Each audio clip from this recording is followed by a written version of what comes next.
Hello बेटा, welcome to DTC.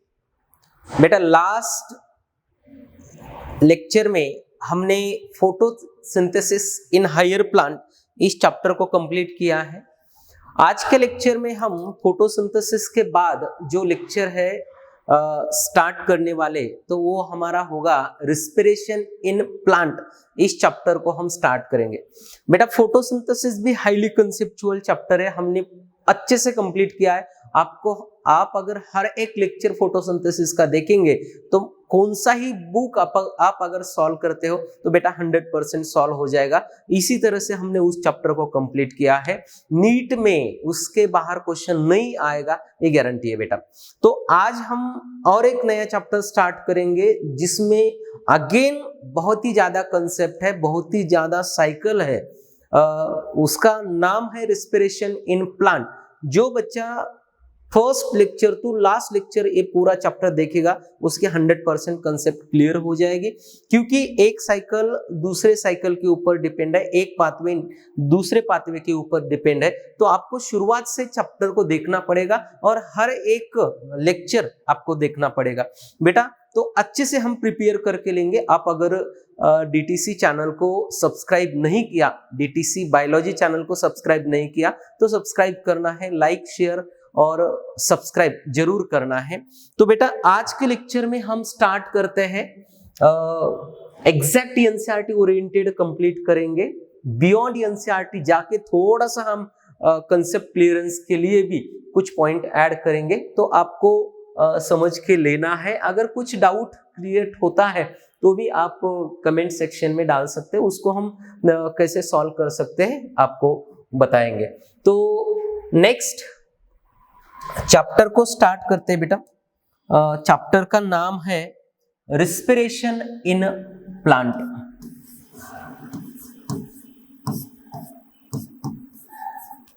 Respiration in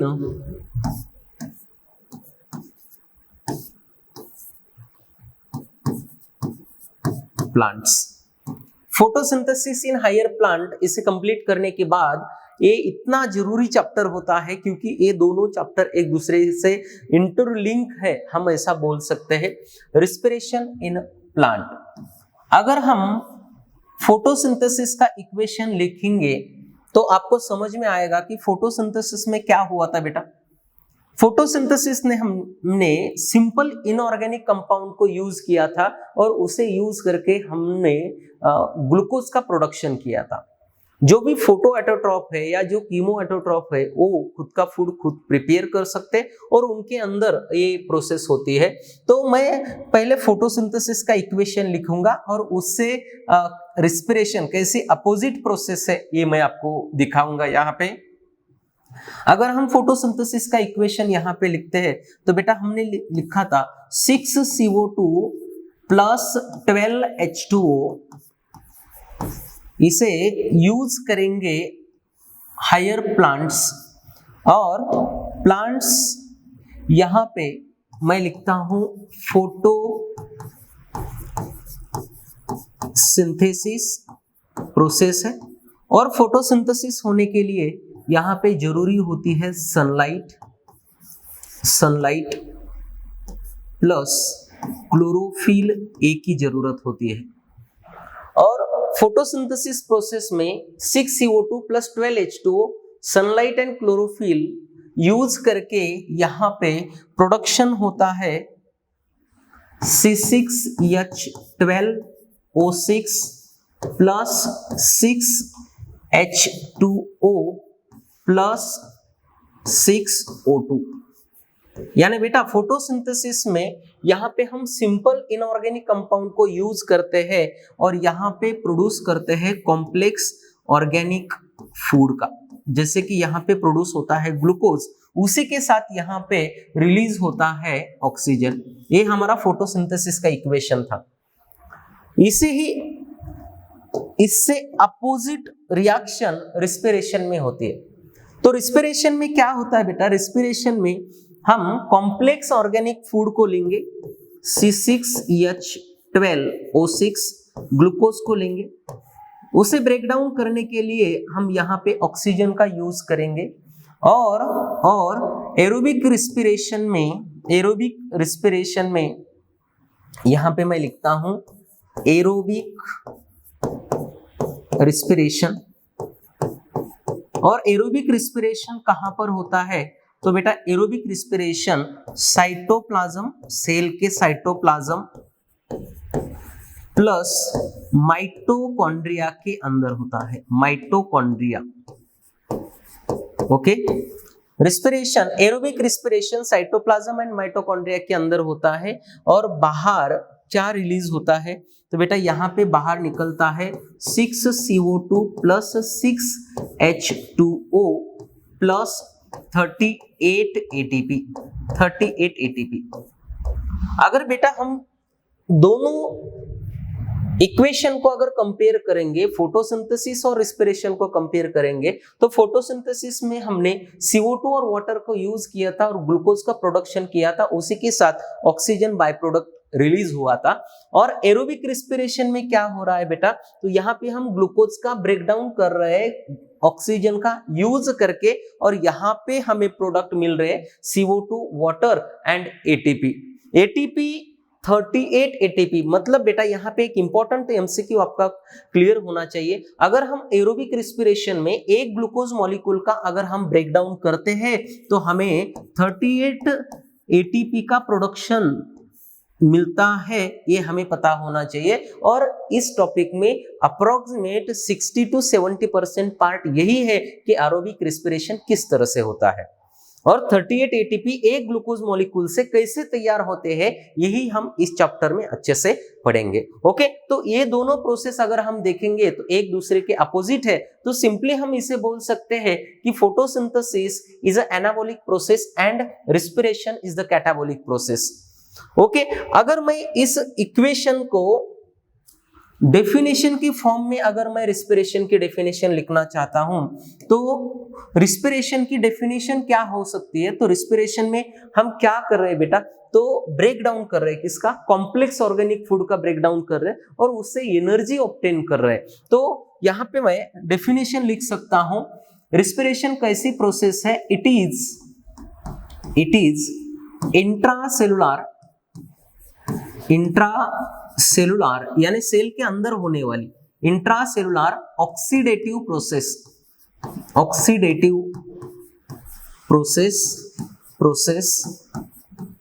in which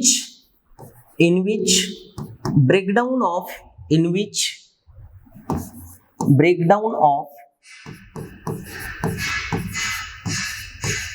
complex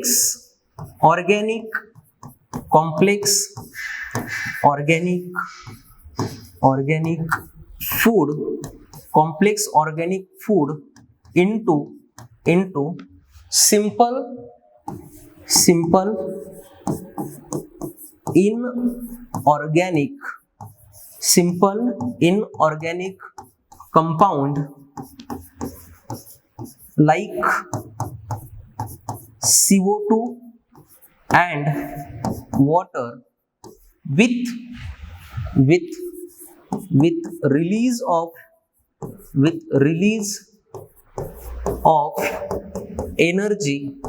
release of energy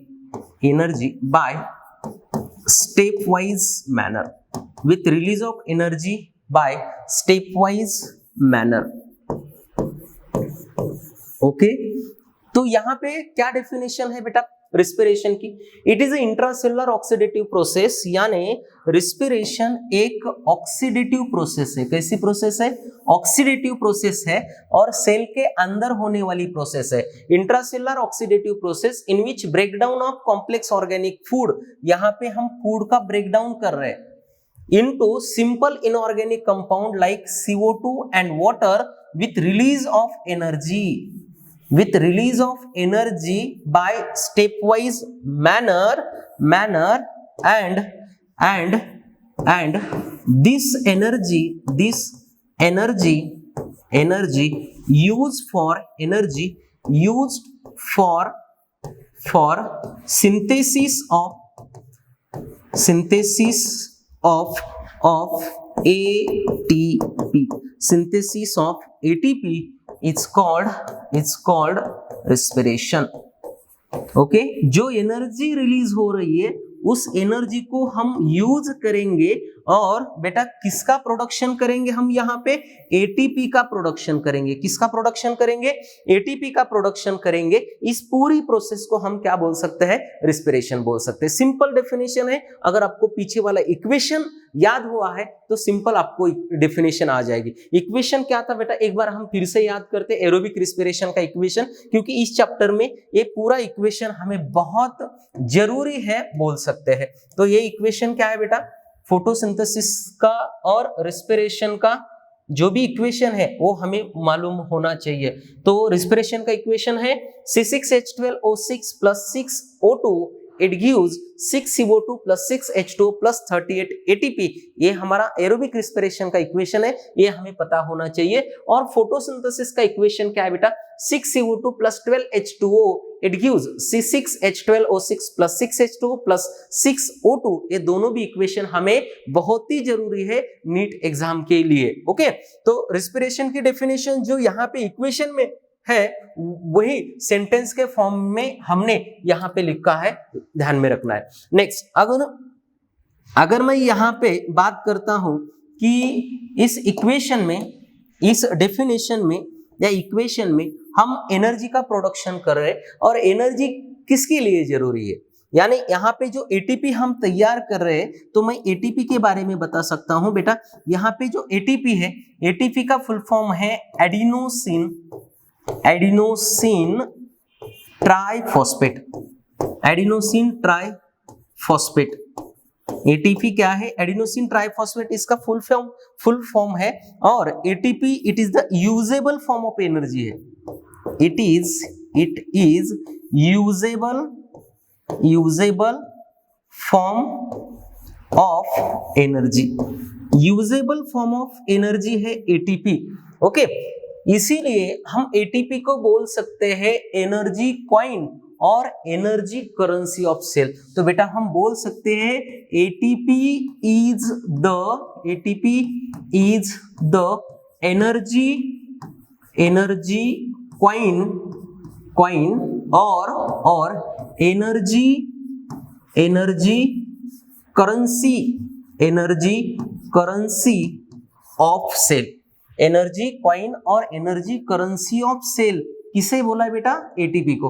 क्योंकि हम food का यहाँ पे ब्रेक डाउन कर रहे हैं और ब्रेक डाउन करते समय जो भी एनर्जी रिलीज हो रही है उस एनर्जी का यूज करके हम एटीपी का प्रोडक्शन कर रहे हैं और उस एटीपी का हाइड्रोलिसिस करके एज पर नीड हम एटीपी का हाइड्रोलिसिस करके उससे जो एनर्जी रिलीज होती है वो हम डेली एक्टिविटी के लिए यूज करते हैं। तो मैं यहाँ पे लिख सकता हूं एनर्जी, एटीपी क्या है? तो एटीपी एक एनर्जी रिच ऑर्गेनिक कंपाउंड है, मॉलिक्यूल है, हमें पता होना चाहिए। एटीपी क्या है? पूरा इस चैप्टर का टारगेट है हमें एटीपी का प्रोडक्शन करना है। फोटोसिंथेसिस में हमने ग्लूकोज का प्रोडक्शन किया था, यानी उस चैप्टर में हमने फूड का प्रोडक्शन किया था। इस चैप्टर में हम फूड का ब्रेकडाउन करेंगे और उससे जो एनर्जी निकलती है उससे हम एटीपी का प्रोडक्शन करेंगे और उस एटीपी को हमें जैसी रिक्वायरमेंट है बॉडी में, जो भी एक्टिव प्रोसेस है उस एक्टिव प्रोसेस के लिए जो भी एनर्जी चाहिए वो हम एटीपी से डिराइव करेंगे। कहां से डिराइव करेंगे बेटा? एटीपी से डिराइव करेंगे। तो पूरे चैप्टर का मेन टारगेट है एटीपी प्रोडक्शन, ये आपको ध्यान रखना है। ओके, अगर मैं यहाँ पे एटीपी की बात कर रहा था, एटीपी एक अलग टॉपिक है जिसे हम फॉस्फोरिलेशन बोलते हैं। तो मैं फॉस्फोरिलेशन में एटीपी के बारे में पूरा डिटेल में मैं वहां पे लेता हूं। लेकिन अगर एटीपी हमारे पास एनर्जी है तो उस एनर्जी का हम किसके लिए यूज करेंगे? तो बॉडी की जो भी एक्टिव प्रोसेस है उसके लिए यूज करेंगे। तो मैं यहाँ पे लिख सकता हूं energy use for active processes yes occurs inside the body. या डेली लाइफ में जो भी एक्टिव प्रोसेस है उसके लिए हमें एनर्जी जरूरी होती है। जैसे कि एब्सॉर्प्शन, हम जो फूड खाते हैं उसका जो एब्सॉर्प्शन है उसके लिए एनर्जी एक्टिव एब्सॉर्प्शन होता है बेटा, उसके लिए एनर्जी जरूरी है। या उसके बाद जो ब्रीदिंग होती है, breathing intake of oxygen and release of CO2, इसे हम ब्रीदिंग बोलते हैं, ब्रीदिंग के लिए एनर्जी जरूरी होती है।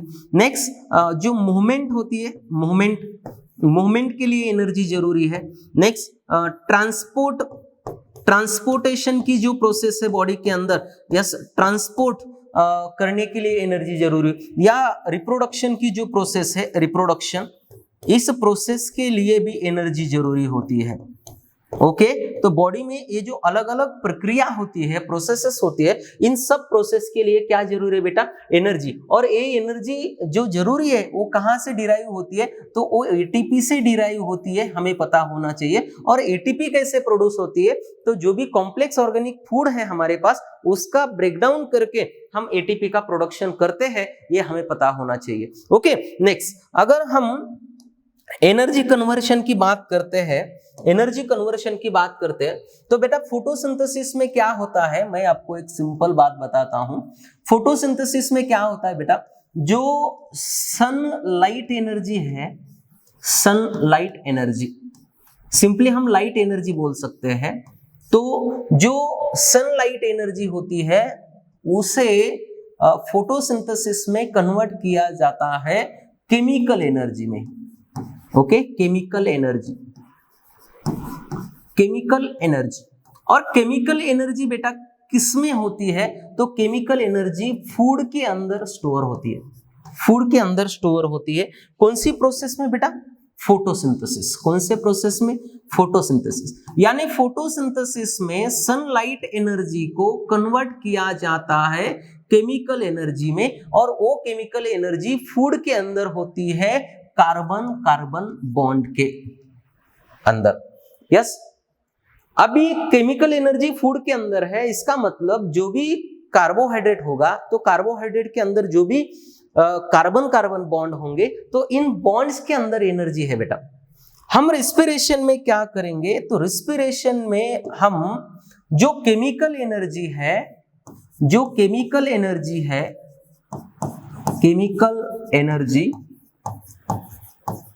एनर्जी ओके, इसका मतलब फूड के अंदर जो हो केमिकल एनर्जी है, इस केमिकल एनर्जी हम फूड को ऑक्सीडेशन करेंगे और केमिकल एनर्जी से हम एटीपी का प्रोडक्शन करेंगे। और एटीपी का प्रोडक्शन हम कौन से प्रोसेस में करते हैं, तो रिस्पिरेशन, चाहे वो एरोबिक रिस्पिरेशन हो या इन एरोबिक रिस्पिरेशन हो।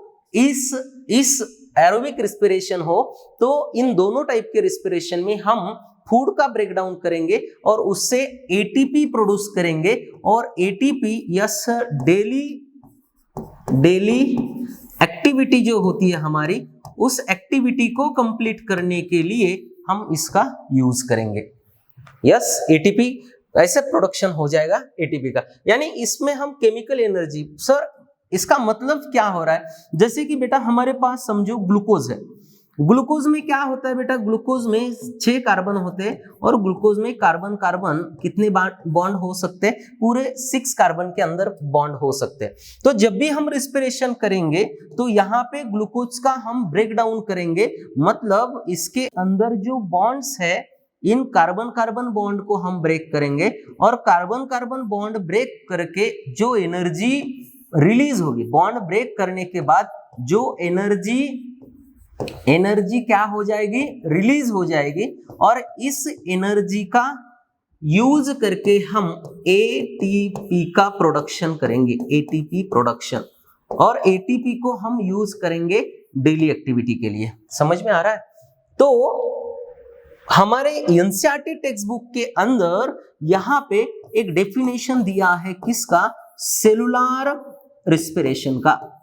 सेलुलर रिस्पिरेशन, तो हम सेलुलर रेस्पिरेशन किसे बोलेंगे, तो सेलुलर रेस्पिरेशन हम सिंपल बोलेंगे, जो भी फूड के अंदर कार्बन कार्बन बॉन्ड है इन्हें हम ब्रेक करेंगे और उससे जो एनर्जी रिलीज होती है उस एनर्जी का यूज करके हम एटीपी का प्रोडक्शन करेंगे। उसे ही हम सेलुलर रेस्पिरेशन बोलेंगे। यहाँ पे जो ऊपर मैंने पूरा पाथ बताया है इसे ही हम सेलुलर रेस्पिरेशन बोल सकते हैं। तो सेलुलर रेस्पिरेशन की क्या डेफिनेशन हो सकती है बेटा? सेलुलर रेस्पिरेशन की डेफिनेशन हो सकती है breakdown of carbon carbon bond in complex organic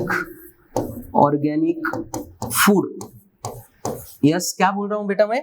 breakdown of carbon carbon bond in complex organic food to release energy and this energy use for synthesis of ATP. This energy used for synthesis of ATP is called aerobic respiration या it's called cellular respiration। इसे हम बोलेंगे बेटा cellular respiration। Okay, जो ऊपर बताया उसी को डेफिनेशन के फॉर्म में यहाँ पे मैंने लिखा है। नेक्स्ट, अगर हम रिस्पिरेशन में फूड का ब्रेकडाउन कर रहे हैं, इसका मतलब यहाँ पे फूड जो है वो रिस्पिरेशन प्रोसेस के लिए सबस्ट्रेट हो गया। तो यहाँ पे नेक्स्ट जो पॉइंट है वो हम यहाँ पे लिखेंगे respiratory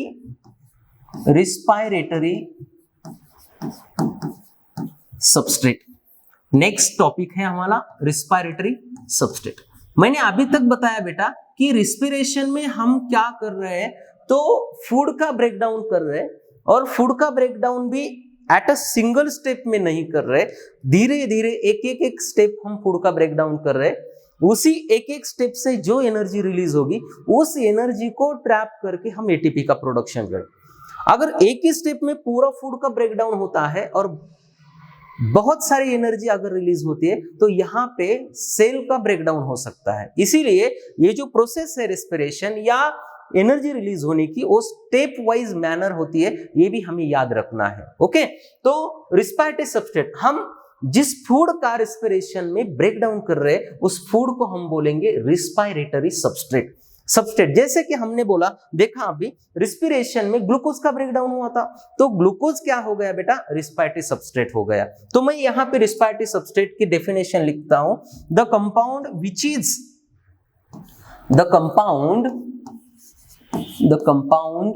is oxidised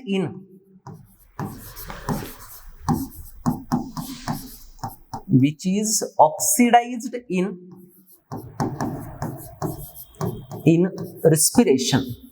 The compound which is oxidized in respiration. The compound which is oxidized in respiration is called respiratory substrate. जिस कंपाउंड का हम रिस्पिरेशन में ऑक्सीडेशन करेंगे, ब्रेकडाउन करेंगे, उस कंपाउंड को हम बोलेंगे रिस्पायरेटरी सबस्ट्रेट। ओके, तो एक चीज बहुत ही जरूरी, हम सबस्ट्रेट का यहाँ पे क्या करते हैं बेटा? यहाँ पे हम सबस्ट्रेट का ऑक्सीडेशन करते हैं, ये भी जरूरी है। नेक्स्ट, कौन से सब्सटेंस यूज करते हैं या कौन से सबस्ट्रेट हम यहाँ पे यूज करते हैं ब्रेकडाउन करने के लिए? तो बेटा रिस्पायरेटरी सबस्ट्रेट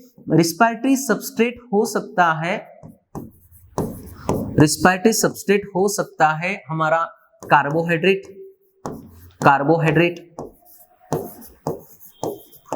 या प्रोटीन हो सकता है, या फैट हो सकता है, या ऑर्गेनिक एसिड्स भी हो सकते हैं बेटा, ऑर्गेनिक एसिड्स। यानी रिस्पायरेटरी सबस्ट्रेट कौन कौन हो सकता है? कार्बोहाइड्रेट हो सकता है, प्रोटीन हो सकता है, फैट हो सकता है, या ऑर्गेनिक एसिड। बहुत सारे रिस्पायरेटरी सबस्ट्रेट यहाँ पे हो सकते हैं। लेकिन जो most common respiratory substrate, most common use respiratory substrate कौन सा है? तो बेटा वो है carbohydrate. Most common use respiratory substrate कौन सा है बेटा? कार्बोहाइड्रेट है। और कार्बोहाइड्रेट में कौन है सर? तो वो बेटा है glucose. Okay, glucose most commonly जो रिस्पायरेटरी सबस्ट्रेट यूज होता है तो वो कौन सा होता है, ग्लूकोज। अगर सर बॉडी में कार्बोहाइड्रेट खत्म हो गया, ग्लूकोज खत्म हो गया, तो कौन सा यूज कर सकते हैं, तो बेटा पहले कार्बोहाइड्रेट को यूज करेंगी बॉडी। अगर बॉडी में कार्बोहाइड्रेट अवेलेबल नहीं है तो उसके बाद फैट का यूज होता है और उसके बाद प्रोटीन का यूज होता है। तो यहाँ पे अगर मैं सीक्वेंस की बात करता हूं, sequence of use of respiratory substrate, तो यहाँ पे सबसे पहले किसका यूज होगा बेटा, कार्बोहाइड्रेट। कार्बोहाइड्रेट के बाद क्या होगा बेटा, फैट को यूज करेंगे और फैट के बाद हम प्रोटीन को यूज करते हैं, ये हमें पता होना चाहिए। ओके, नेक्स्ट उसके अगर हम रिस्पायरेटरी सबस्ट्रेट, एक क्वेश्चन पूछा है बुक में कि अगर हम रिस्पायरेटरी सबस्ट्रेट को किस सीक्वेंस में यूज करते हैं और हर सबस्ट्रेट से हमें इक्वल अमाउंट ऑफ एनर्जी मिलती है या अलग अलग अमाउंट ऑफ एनर्जी मिलती है, अगर हम इसकी बात करते हैं तो बेटा सीक्वेंस तो मैंने बताया कि बॉडी सबसे पहले कार्बोहाइड्रेट को यूज करती है। अगर बॉडी में कार्बोहाइड्रेट नहीं है तो फैट, फैट नहीं है तो प्रोटीन, इस तरह से बॉडी रिस्पायरेटरी सबस्ट्रेट को यूज करती है। अगर हम एनर्जी की बात करते हैं, एनर्जी की बात अगर हम करते हैं कि हर कार्बोहाइड्रेट से कितनी एनर्जी रिलीज होती है, तो अप्रोक्सीमेट अगर मैं यहाँ पे लेता हूं तो बेटा कार्बोहाइड्रेट का जैसे ही ब्रेकडाउन होता है तो कार्बोहाइड्रेट, प्रोटीन और फैट, कार्बोहाइड्रेट, प्रोटीन और फैट, इनकी बात करते हैं तो कार्बोहाइड्रेट से बेटा approximate 4 kilo calorie energy release होती है पर ग्राम। ओके, प्रोटीन की बात करते हैं, प्रोटीन से ही बेटा 4 पॉइंट समथिंग एनर्जी रिलीज होती है, 4 point something kilo calorie energy release होती है 1 ग्राम से, और फैट से बेटा approximate 9 kilo calorie energy release होती है पर ग्राम। ओके, पर ग्राम। तो एनर्जी अगर हम बात कर सकते तो फैट से सबसे ज्यादा एनर्जी रिलीज होती है पर ग्राम, ये हमें पता होना चाहिए। और उसके बाद प्रोटीन, यहाँ पे अगर हम इसी में सीक्वेंस की बात करते हैं तो सबसे ज्यादा एनर्जी हमें फैट से मिलती है पर ग्राम, यस, उसके बाद हमें प्रोटीन से एनर्जी मिलती है और उसके बाद कार्बोहाइड्रेट से एनर्जी मिलती है। ओके, तो ये एनर्जी रिलीज करने का या हम यहाँ पे लिख सकते हैं पर ग्राम, हमने कैसे लिया है, पर ग्राम एनर्जी कितनी रिलीज होती है ये हमने यहाँ पे लिखा है। ओके, तो अभी हमने रिस्पायरेटरी सबस्ट्रेट को यहाँ पे देखा है। रिस्पायरेटरी सबस्ट्रेट जिस कंपाउंड का रिस्पिरेशन में ऑक्सीडेशन होता है उसे हम रिस्पायरेटरी सबस्ट्रेट बोलेंगे। रिस्पायरेटरी सबस्ट्रेट के बेसिस पे हम रिस्पिरेशन के 2 टाइप लेते हैं। जो पहला टाइप है, मैं यहाँ पे हेडिंग डाल रहा हूं बेटा, टाइप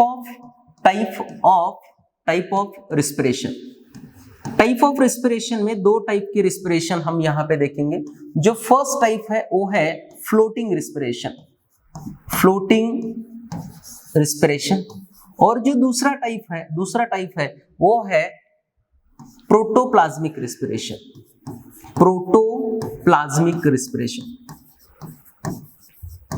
2 टाइप का रिस्पिरेशन हमने यहाँ पे देखा है, floating respiration and protoplasmic respiration.